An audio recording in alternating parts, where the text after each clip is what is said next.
মানুষ পারে না এমন কিছু নাই। মানুষ যা কল্পনা করতে পারে মানুষ তা করে দেখাতে পারে। এজন্য আমাদের কল্পনার জানালাটাকে বড় করতে হবে। আই রিপিট, মানুষ যা কল্পনা করতে পারে, ইমাজিন করতে পারে, সেটা মানুষ করে দেখাতে পারে। ওই ক্যাপাসিটি দিয়ে আল্লাহ তাআলা মানুষকে তৈরি করেছেন। সুবহানাল্লাহ, সুবহানাল্লাহ।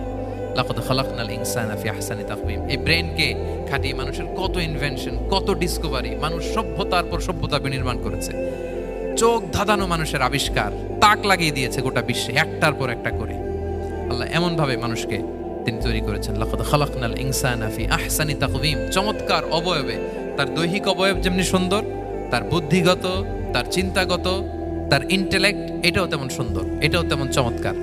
পৃথিবীর কোনো প্রাণীকে আল্লাহ তাআলা এরকম হিউম্যান ব্রেনের মতো এরকম সফিস্টিকেটেড ব্রেন দিয়ে, ইন্টেলেক্ট দিয়ে তৈরি করেনি। এজন্য সব প্রাণী থেকে মানুষ আলাদা। সব প্রাণী থেকে মানুষের চিন্তা, বিবেক, বুদ্ধি এগুলো আলাদা।